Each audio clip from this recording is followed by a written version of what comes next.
Hey, Holly. Hi, Gabby. Looking forward to lots of questions, I hope. I have to say, I can see Neil's comment and what Hedy just said. Yeah, I really liked the session. It's clear. The color coding that you showed us. I mean, this is just so simple, but so clear. So yeah, great. Thank you.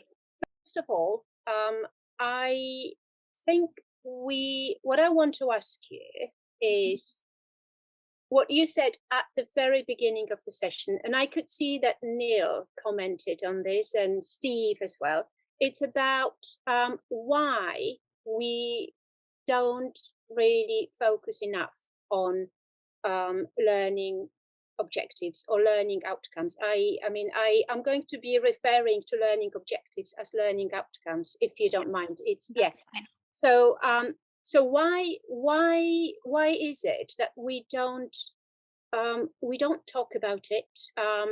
Like I mean, I have never ever witnessed a discussion in the staff room where teachers would actually be talking about lesson aims or lesson objectives. I mean, grammar is often discussed, students and their progress can be discussed, right? I don't know, materials could be discussed, but I've never ever been in the staff room where learning outcomes um, were discussed. So my question is, why do you think there is so little out there for teachers to actually watch and read about teaching objectives and learning outcomes? Why is it so neglected? I think it's a shame. I agree with you because I think it's really a really important part of our planning. And I think for me it connects to planning. I think planning is something we do by ourselves in secret. No one sees our planning necessarily. It's not something we talk about in staff rooms apart from sharing materials, which might be part of it. And so I think it is a shame, and I think it's something that lots of teachers can benefit from by sharing Mm. their objectives and how they plan to write them, having discussions about, I want to write an objective, how do I use this language outside the classroom, doing a bit of a brainstorm with other teachers. Would you use it in this context, would you use it in that context? um, and so I think it's something we need to work on and keep Yeah, talking about. the way I feel about it is that students want to develop professionally, and obviously they talk about, they want to find out more about grammar, they want to find out more about teaching techniques, but really and truly, there is no kind of interest on the part of teachers to develop as teachers who write learning outcomes. Like there is not even a thought, in teachers um, I don't know, heads that this could be something that perhaps, I don't know, they could ask about. Like, Yeah, I think so, it's, on teacher training courses you learn how to write an objective for a lesson plan, which is shown to, to the person observing you. But I never had a session about how to write objectives for my students. And it wasn't until I started teaching and previous directives, I said, Holly, please write your objectives on the board. And I thought, well, how do I do that? No one's ever told me how to do that. So it's important. yes. So, and that's because I asked Neil if he thinks that maybe this is bad teacher training, and obviously he got back saying, well, this is quite a strong statement, but Mhm. it may be poor teacher training, or maybe not poor teacher training, but the fact that there is no session. I'm a CELTA trainer, and I don't remember ever telling new teachers or trainee teachers how to write learning objectives. This is not part of the initial teacher training. Yeah. No, it's missing, and it's something that I work a lot with my teachers on, especially new teachers who start, about how we would like objectives to be written, and training them on how to do it. Really. Yeah, and Steve is actually saying, I really like it. That Hmm. yes, I mean that's exactly the problem. So teachers don't really, very often, teachers don't see it as something of value. It's just something that has to be done, Yeah, in it's box particular when ticking. you are observed. Hmm. So, okay, so let me just ask you again, Holly. Okay, because we really have to emphasize it. Why is it important to write learning outcomes, teaching objectives, learning outcomes? Why is it so important? You did say that in the video, but I just want you to say it again if you don't mind. No, definitely. It's important because we plan lessons because we want students to be able to leave the lesson doing something they couldn't do before when they came. And it might be a small bit of progress, it might be something amazing they've done. But if we don't think about how students can use language outside the classroom, they're probably not going to do it because we haven't shown them the way, shown them the direction. If you use the language in this way, or if you use this skill, you'll be able to use it in all these other ways outside the classroom, and that's really going to help you progress. And it's so important to think about real life use. I think it's the starting point for me for any lesson. How can I get my students to use what we're doing in a lesson outside the class? Because you don't learn a language in isolation. It doesn't only exist within 4 walls of our classroom. You know, it should be existing outside the classroom, and that's really, really important for me that we always keep this in mind. Yeah. Now, Holly, I have to ask you this question now. Okay. Okay. I was hoping that maybe, there will be other questions, and I wouldn't have to ask you this question, but I really want to. And now that I've seen the comment from Mary, I just have to ask you this. So let's talk about signposting your lesson, and let's talk about putting the learning outcomes or learning objectives on the board at the beginning of the lesson, because you said that you do it this way, and Neil also commented that he puts the objectives on the board at the very beginning of the lesson. Now, Mary is saying something that I really, really like, that there is this approach where I mean, I don't know, Mary, if you want to correct me, okay? You may, because I'm just trying to paraphrase now or maybe I'm going to read too much into what you said. But I understand that how you mean is that there is a general goal kind of formulated at the beginning of the lesson. So let's say you can say to your students, okay, today we are going to do a role play and we are going to do a listening and this and that, but you don't actually talk about what students are going to learn. So you don't tell your students what language or what skills they are going to learn and develop in the lesson. So you have just this general idea for the lesson. And then at the end of the lesson, you elicit what students have learned. So what I'm saying is, instead of telling students what they've learned, you ask your students at the end of the lesson what they have learned. So I don't know, Mary, if this is how you mean. So if you have the confidence to talk to us now, that would be great, because I absolutely love your comment. And I'm the kind of teacher who would never put learning objectives on the board at the beginning of the lesson. I never do that. I give my students an idea of what's going to happen, but then at the end of the lesson, we essentially kind of reflect on what happened, and students have to identify what they have learned, because it may be different things for different people. Yeah, and I would agree with that. I would still I never at the end of the lesson say this is what we've done and you must have learned this. I always try to make sure we chat together and we say, how are you feeling about this on a scale of 1 to 10? Do you feel more confident? Is this something we need to review further? Do we need to come back to it? Is there anything extra that's come out of today's lesson that maybe we didn't anticipate, because things go in different tangents and different directions? So I think I like to put something on the board at the beginning so they know where we're going, and they have confidence that I've prepared something, and I know what I'm doing, and I know where I want the lesson to go. But yeah, negotiating that. And if it was a guided discovery lesson, for example, maybe I'm not going to put the language point on the board because I want them to figure that out later on. But I might say we're going to talk in general about something instead. So adapting it as necessary. Yeah. Yes. And it's nice to see how teachers can be different, really. So there's no one way of doing it, right? I think that Mary wants to speak. So come on, Mary, talk to us. Yes. Good evening. Yes. Can you hear me? Yeah. Oh, actually, I practice 3 different types of goal setting. One of them is for the elementary stage, when I present all the goals and learning objectives as a ready-made set that is made by me.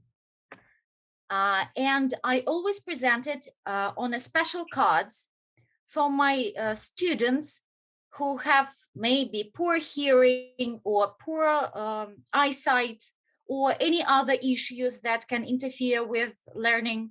So to keep them on task, it's first of all. Then it can be an integrated part when my students already have some level of proficiency, when I present only the general goal and we devise together all the steps.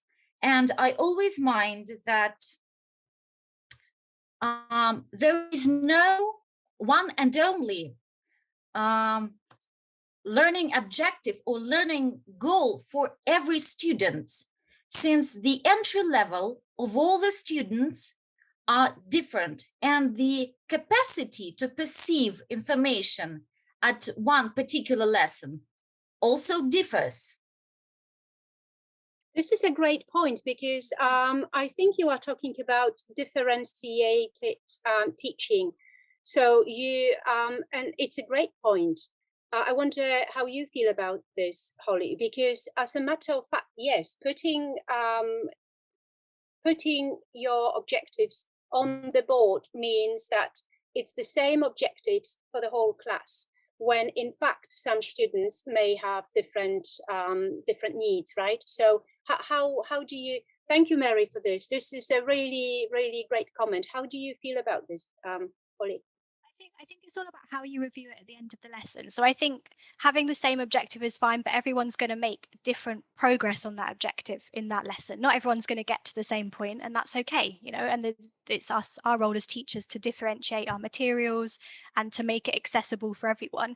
And so I think having an objective for everyone, which has this real life context, means that it is accessible for everyone with it from where they are, from where they're starting. And I'm not expecting everyone to do everything in the same way at the end of the lesson, but I'll be able to see a bit of progress from everyone. That's the goal. You know?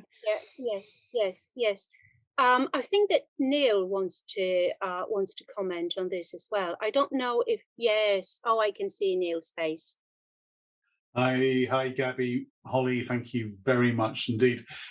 Slightly going backwards to a point that was being made about why teachers struggle. And I've recently been involved in working with groups of teachers in Vietnam, Armenia, and Georgia. And what has become apparent is that teachers struggle around the world with the articulation of learning objectives in student-friendly terms.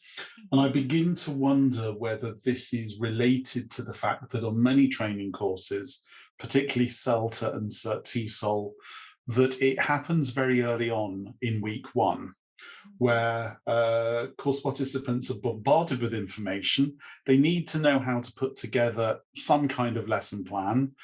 And I wonder, therefore, if it's both something that's done very early and therefore it's quite difficult to kind of grapple with, along with everything else that you're dealing with in week one of a training course.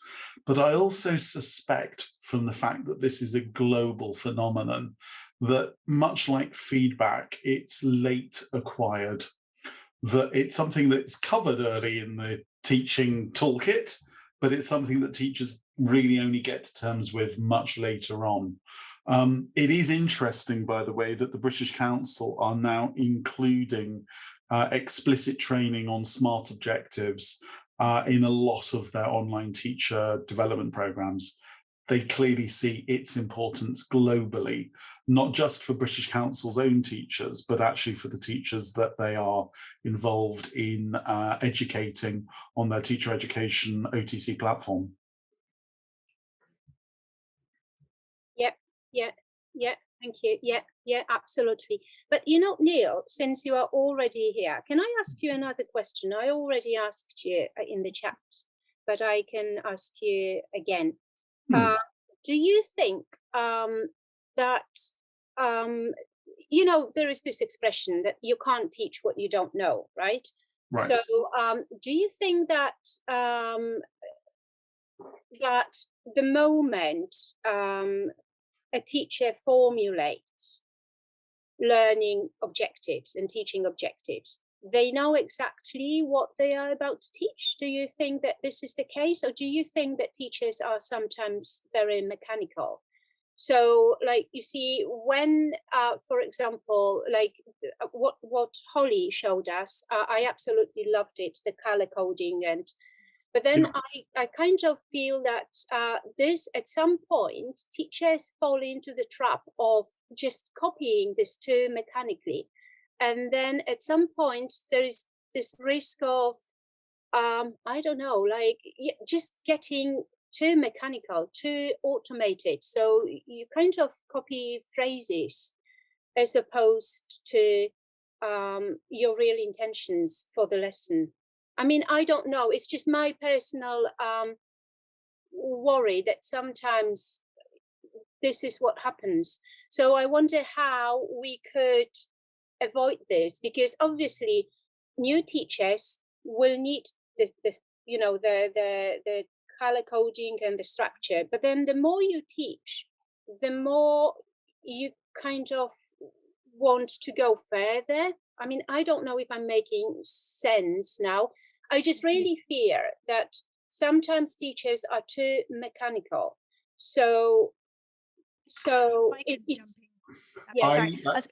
Oh, sorry, do you want to go first? No, I was just saying, I think it depends where you start from. I think whenever I open a book and I sit down to plan a lesson, I always look at what I'm teaching. And I think it has to come, and banging on about it, has to come from how I would use this in my real life. How do I use this as a proficient speaker?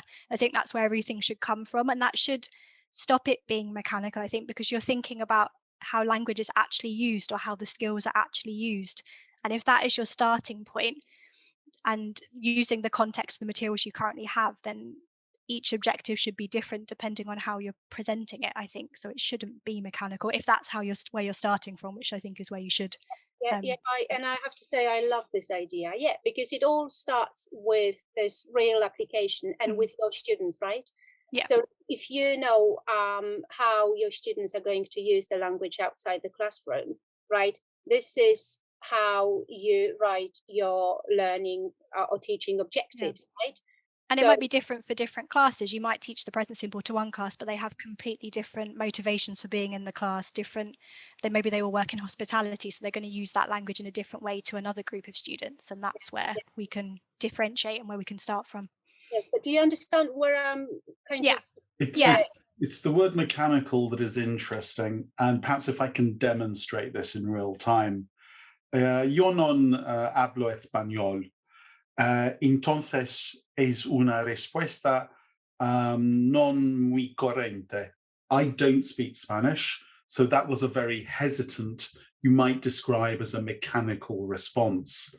But in order to become fluent, be it as a communicator or fluent in the creation of learning objectives, we have to go through a stage of being a bit mechanical before we reach fluency. And I don't think there is anything wrong in teachers passing through a stage of being mechanical, if that is part of their if that is their emergent teacher language towards a very fluent response and a very fluent, well-constructed learning objective, be it for the teacher or for the student. I think that's absolutely fine. I loved Holly's answer because she brought it straight back to what matters, and that is the classroom experience and the learner experience. I was about to get very philosophical and postmodern and suggest that, you know, a lesson plan is a map of a movement from A to B. And we all know that that map will be appreciated and interpreted very differently by every single learner. And therefore, there's always going to be a sense of kind of the postmodern condition, and that, you know, what the teacher intends and what students take away are always going to be different things. it's back to reader reception theory. But that's fine, as long as the teacher recognises that it is the learner journey that counts, hence Holly's fantastic answer to that question and the clarity of that answer, but also to remember that actually what matters above everything else is that the teacher attends to the learner's needs. And it may well be that those lesson objectives get absolutely abandoned, and rightly so, if something gets in the way. So we must never become too hung up on getting to the end of the objectives if actually there is something that's stopping the students from achieving it properly. So it's that constant attention to what the student needs that I think is at the root of everything. Hence why I loved Holly's answer. Yeah, me too, and I absolutely agree. And just to kind of say, I also agree that being formulaic and mechanical is good at a certain stage. So you are absolutely right. It's the same with drilling, right? So yeah, exactly. Yeah, but you see, I just sometimes worry that it's not just a phase, that some teachers just end up doing it and not going beyond this formulaic kind of phase. So this is my worry, not the fact that we all go through this, because it's a natural it's a natural way of developing professionally, right? We need to be using certain patterns first before we have enough confidence to actually experiment, right? And go beyond the patterns. But some teachers, I worry, just forget about this real life application of language, and this is not something maybe that guides them, and that's why they end up writing, mechanical or formulaic teaching objectives. So again, it was your answer that was absolutely brilliant. I agree with you. Yeah, and I see that as, sorry, Gabby, to interrupt. I see that as my role. My role as the kind of trainer in my school and as the director of studies is to help my teachers always remember about the real life application, and I'm constantly reminding them of it. And they write weekly plans, or they write objectives, and I will give them feedback and say, are you sure you'd use it in that way? Are you sure? And we're constantly having this back and forth about it. So it's a big part of the conversations that we have in our staff room. So I think we should be spreading that among all the staff rooms, making it a common conversation.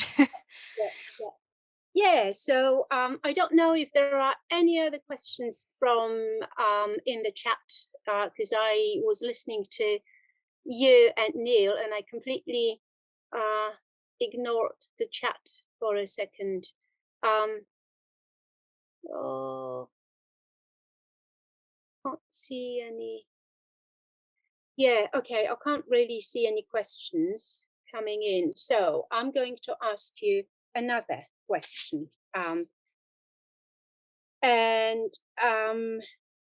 This is, well, I have to say again, I mean, now I just want to repeat what you've already said in the video, that kind of highlight the importance of differentiating between language and skills focused objectives. Because again, very often teachers focus too much on language, but not enough on functions and skills, right? And it's very important to actually take language skills and skills into consideration. So I really liked how you highlighted this in the video. It's important, I think, because it's forgotten. Sometimes there's a reading text in a textbook, and that just becomes the vehicle for presenting the language rather than a valid practice activity in itself, and something where we can build on skills, on reading skills. So I think it's important to remember that as well when planning. Yes. Now, another question that I would like to ask you is about planning. So I just wonder, what do you think is the best moment for teachers to actually formulate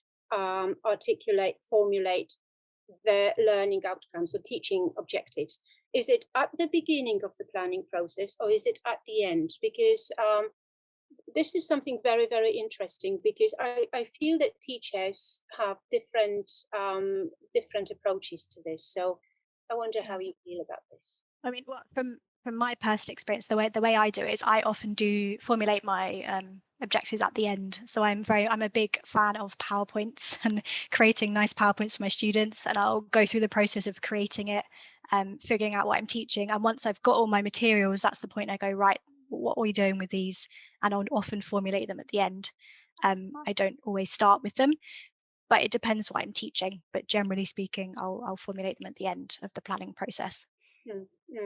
I wonder if anybody here has something to say about the moment when they formulate the objectives. Is it at the beginning of the lesson, or at the beginning of the planning, or at the end? Because I also do it at the end of the planning. I never do it when I sit down to plan a lesson. I just do it when the lesson is planned, and I kind of go back, and this is when I can formulate the outcomes, because it gives me clarity on what students are actually going to learn, right? So I wonder if you would like to comment in the chat box. That would be brilliant. But there's something else that I have an idea of what I think the lesson. Sorry, I can't get this. Neil, what is that? I can't understand. Okay. In the meantime, there is a comment from Steve, and I'd like to focus on this because where is it?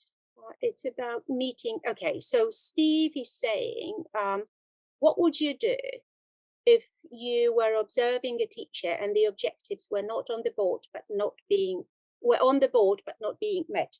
And if I may, before you answer this question, if I may add something to this, because I also wanted to ask you about what you would actually say to a teacher who follows the dogma approach. So a teacher who doesn't really plan a lesson per se, but a teacher who just has an idea for a lesson, and then really what happens is the teacher works on the emergent language. So it's very hard to formulate learning outcomes, right?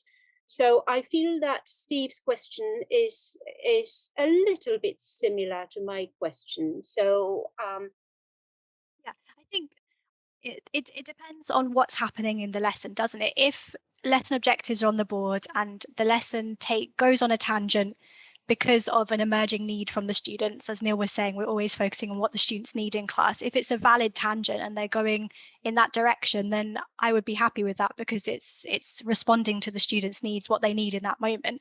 And objectives don't necessarily need to be fixed. If they're on the whiteboard, it's very easy to erase part of it and say, okay, we've gone slightly in a different direction, so let's rewrite it, and let's write our objective for what we're currently doing now. And I think that's okay, as long as there's a clear purpose and the teacher has decided to go on the tangent, not that they've not just gone off piste without a clear reason for doing it, if that makes sense. So kind of it being an informed decision, and it being a decision based on the needs of the learners, rather than they're just having a chat about something completely unrelated, and I've now just lost a load of time in my lesson, and I've wasted a bit of time.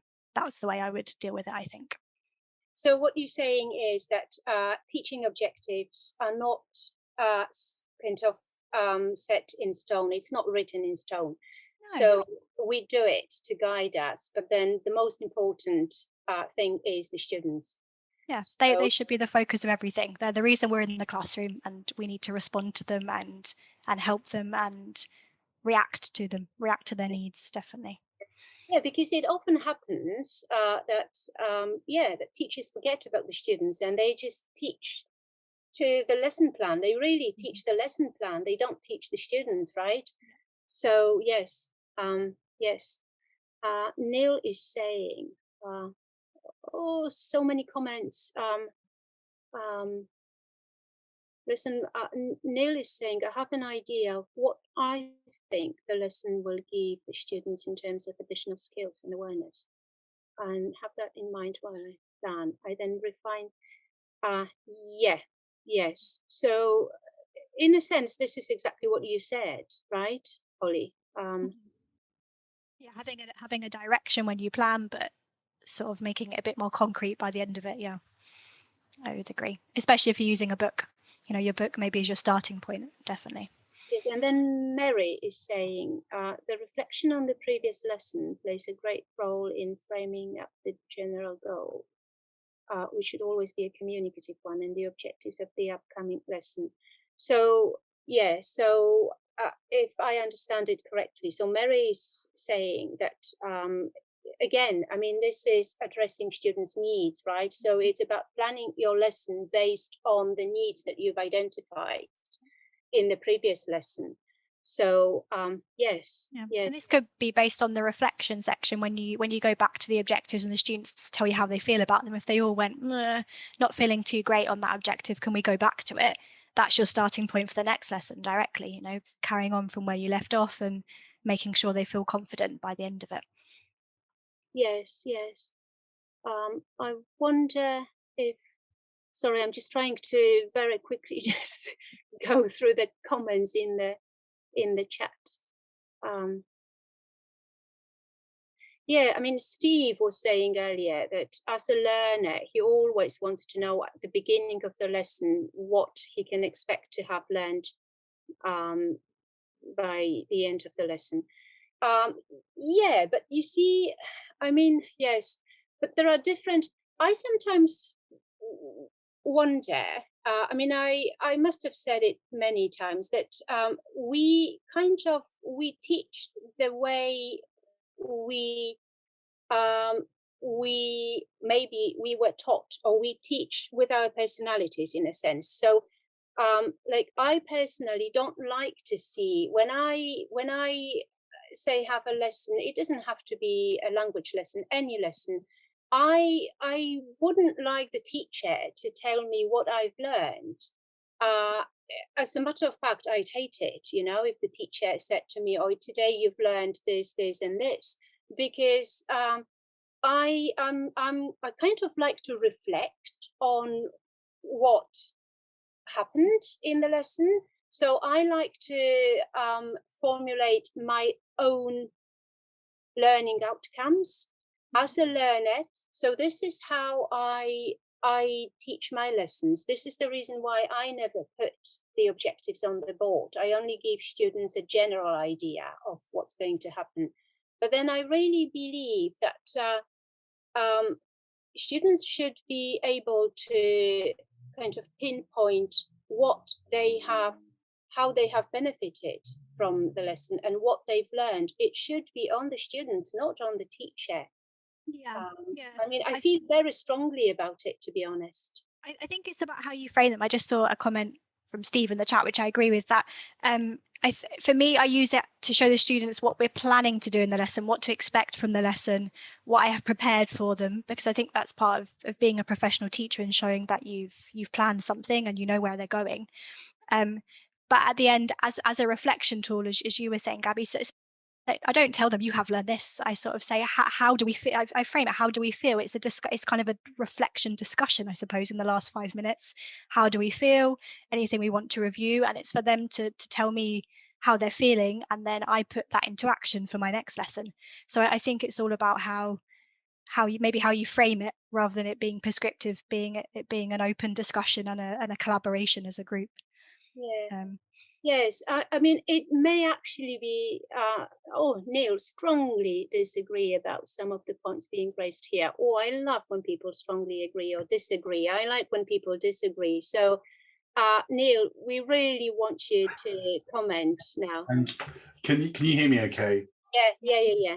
I think I want to come back to the point you were making, Gabby, about I don't like being told what I've been taught and therefore I don't. And I'm going to suggest that really is, I think, a dangerous position. What we like and dislike as learners ourselves should have nothing to do with what works for our students. we should subjugate our personal preferences to what works for the particular group that we're teaching with at a different time. And it might be the class that you teach at 4 o'clock and the class that you teach at 6 o'clock, you deal with differently. I don't think having on the board a list that we tick through and then at the end of the lesson say, okay, so today the things we've looked at is actually in any way, shape or form patronizing or telling the students what they've done. Rather, if you think about it, I've seen Mario Involucri do this a number of times. If you ask a student, what did we do in the first 5 minutes of the class? What did we do in the next 5 minutes and the 5 minutes after that? Very often students struggle to remember, not because they're lazy, not because they're stupid, but because of the limitations of working memory.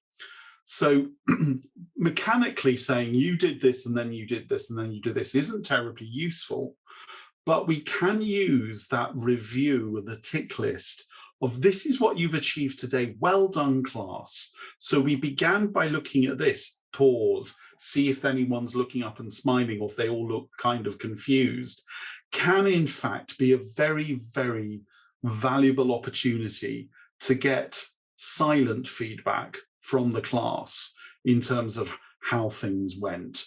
Body language can tell us a lot. So I really think there can be value, if it's done in the right way, of going through that list at the end as well. Holly, did you want to comment? No, I think, as Neil was saying, it's all about how you present it, isn't it? It's all about how you present things to students and that you make sure it's always a collaborative learning experience, and it's never, I'm the teacher, I have the knowledge and you're going to learn it. It's always, I'm here to help you and I'm here to guide you and I'm always here to support you. And I think, part of giving them objectives is showing them where we would like to take them and it being okay if things go a bit differently, but we're here to help them to learn and to make the process as easy as we can and to give them what they need at that particular moment in that particular class. And I think their needs are always at the forefront of everything we should be doing. Yeah, I agree. Yeah, it's and I agree with you, Neil, that it's not about the teacher, it's about the student, and it's not about it is about, in a sense, it is about teaching with your personality, because you could be teaching with your personality, still having your students in mind. So, we all teach in kind of in a different way, and we teach with our personality. There's no, you can't say that we don't, because that's what happens, that's what we do. But we can still have our students, in mind all the time. Now, the reason why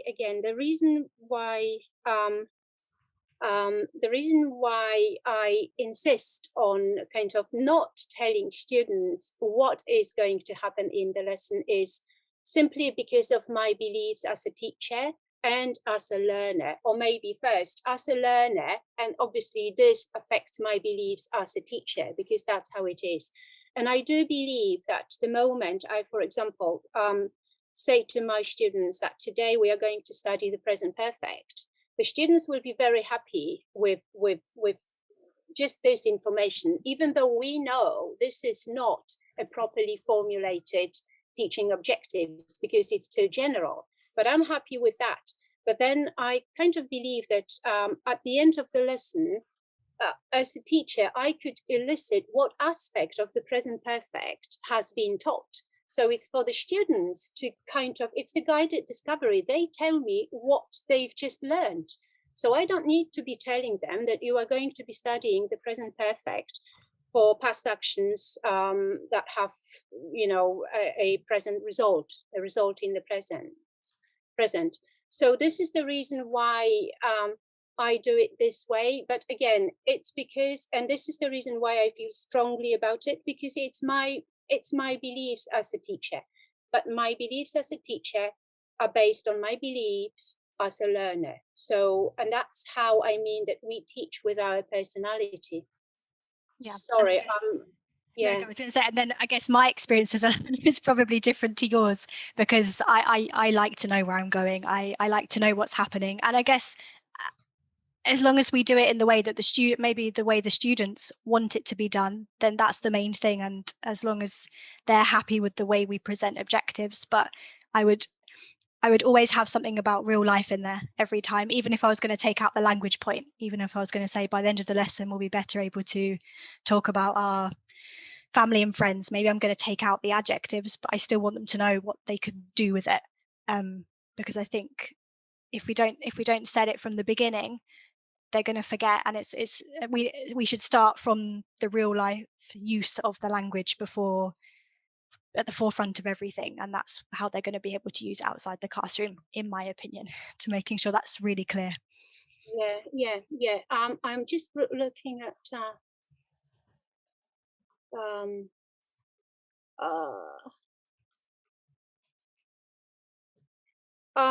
okay, but then you see again, I mean, I'm looking at Neil's comments and Steve's comments, and I can clearly see that they both kind of believe that the objectives should be stated at the very beginning of the lesson.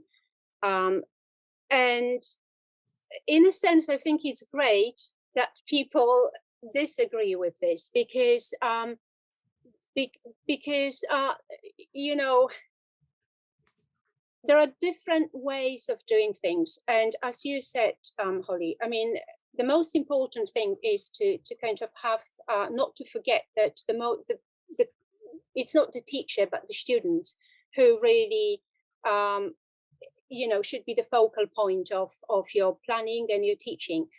But I don't really agree that if you don't tell your students exactly what they should expect in the lesson, you are not engaging them in the lesson. I really don't agree with that, because I think that it's enough for students to just have an idea, a general idea of what is going to happen in the lesson. So if they know, I mean, it's enough if you consider a course book and students flick through the course book, they just get a general idea of what's going to happen. They know that on Monday, it will be the present perfect. Tuesday, it's going to be a reading. Wednesday, it's going to be a speaking activity. So as long as students know that, they don't need to be going into the detailed objectives at the very beginning of the lesson. They don't need to know it, not from the teacher. Maybe if I can raise a point, is it not our objective, is it not our role, sorry, as teachers, to take the materials and show them how they can be used in the real world? As in, Monday we're going to do present perfect, but this is what you can do with that language point. I would say it's maybe for us as teachers to take it off the page, to take the language, the skills off the page and give it that real world context, which is how the objectives, I think, can show us that. And can make it really clear for students straight away. This is what we're doing, and this is why, and this is how it will help you.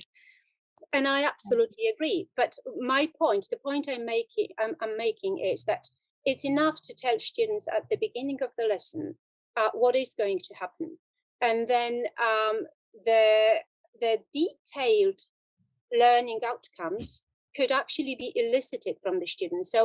So it's the students who should be able to tell you that this is what they can do with this language in real life.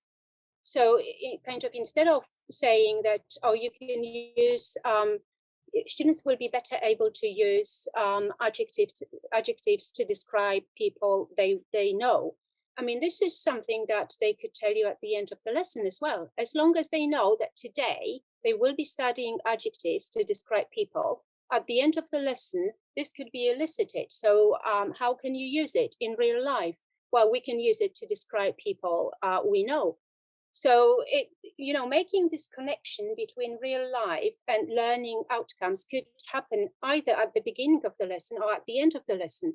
But the fact that it's at the end of the lesson doesn't mean that students are not engaged throughout the lesson.